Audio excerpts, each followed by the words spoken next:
আসসালামু আলাইকুম সবাইকে। পার্ট অফ স্পিচ কাকে বলে, কত প্রকার ও কি, কি? এগুলো আমরা আজকে সহজে শিখবো।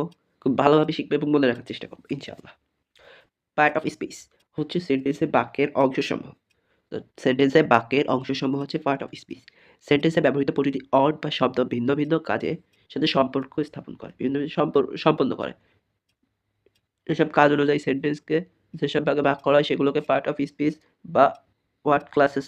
পার্ট অফ স্পিচ ৮ প্রকার: noun, pronoun, verb, adverb, adjective, preposition, conjunction, interjection. Then noun. Noun কাকে বলে? যে অর্ডার কোনো ব্যক্তির স্থান, কাজ, দোষগুলো ইত্যাদি বোঝায় অর্ডার। এগুলো হচ্ছে নাউন। সেন্টেন্সটি লক্ষ্য করো। এখানে কিছু নাম আছে। নামগুলো এক প্রকার নাম। দেন কিছু বইয়ের নাম আছে। বুক, পেন, মোবাইল, বস্তু আছে, সরি। বস্তু আছে। কালের নাম আছে। Day, night, winter. গুণের নাম অনেস্টি, বিউটিফুল। তাহলে তোমরা ৫ ভাগে ভাগ করে। প্রপার নাউন, নামবাচক বিশেষ্য, কমা নাউন, জাতিবাচক বিশেষ্য, কালেক্টিভ নাউন, সমষ্টিবাচক বিশেষ্য, ম্যাটেরিয়াল নাউন, বস্তুবাচক বিশেষ্য, অ্যাবস্ট্রাক্ট নাউন, গুণবাচক বিশেষ্য, প্রপার নাউন। প্রপার নাউন যে নাউন দ্বারা কোনো নির্দিষ্ট ব্যক্তি বা বস্তুর স্থান বোঝায়, দেখা যাচ্ছে proper noun. Dhaka is the capital of Bangladesh. এখানে ঢাকা হচ্ছে প্রপার নাউন। নির্দিষ্ট করে বোঝাচ্ছে দ্য ক্যাপিটাল অফ বাংলাদেশ। এখানে ঢাকা প্রপার নাউন। দেন দেন হচ্ছে Rafiq is my younger brother. তাহলে রফিক এটা হচ্ছে প্রপার নাউন। নির্দিষ্ট করে বোঝাচ্ছে যে the the Atlantic is a big ocean. যে আটলান্টিক একটা বড় মহাসাগর। তারপরে এগুলো হচ্ছে ঢাকার আফ্রিকান আটলান্টিক, এগুলো হচ্ছে বোঝাচ্ছে সেগুলো বলে কমন নাউন। কমন মানে যে তাদের জাতিবাচক, মানে একই জাতীয় বোঝায়। তো ম্যান ইজ মোর্টাল, মানুষ মরণশীল। The horse can run fast, মানে ঘোড়াটি দ্রুত দৌড়াতে পারে।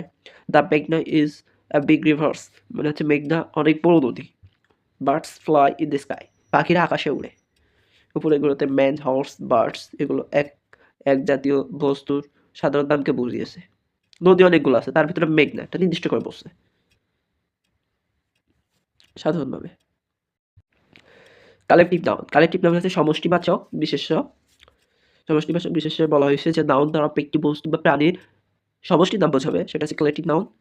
কালেকটিভ নাউনের উদাহরণ দেখো: বাশির, joint army, fleet of ships came to attack the country. এখানে যেগুলো আছে এগুলো হচ্ছে কালেকটিভ নাউন। মেটেরিয়াল নাউন মানে হচ্ছে বস্তুবাচক বিশেষ্য, যে নাউন দ্বারা কোনো পদার্থের নাম বোঝায়। আই ড্রিঙ্ক মাস্ট ওয়াটার, ওটা একটা পদার্থ, সাবস্টেন্স। এই জন্য হচ্ছে এটা হচ্ছে material noun. Milk is a nutrition food, হচ্ছে দুধ একটা পুষ্টিকর খাবার। মিল্ক হচ্ছে একটা পদার্থ বোঝাচ্ছে, লিকুইড। যাক, দেন হচ্ছে iron is a useful metal, এটা আয়রন হচ্ছে লোহাকে বোঝাচ্ছে, এটা হচ্ছে গুরুত্বপূর্ণ ধাতু। তো এখানে লোহা হচ্ছে তোমার ম্যাটেরিয়াল নাউন। বুঝছো? স্টক যে নাউনের কোনো গুণ, অবস্থা বা কাজের নাম বোঝায়। Honesty is the best policy, সততা সর্বোত্তম পন্থা। ইন্ডাস্ট্রি ইজ দ্য কি to success. Truthfulness is a great version. এগুলো অনেস্টি, ট্রুথফুলনেস, ইন্ডাস্ট্রি এগুলো হচ্ছে অ্যাবস্ট্রাক্ট নাউন। আশা করি বুঝতে পারছো।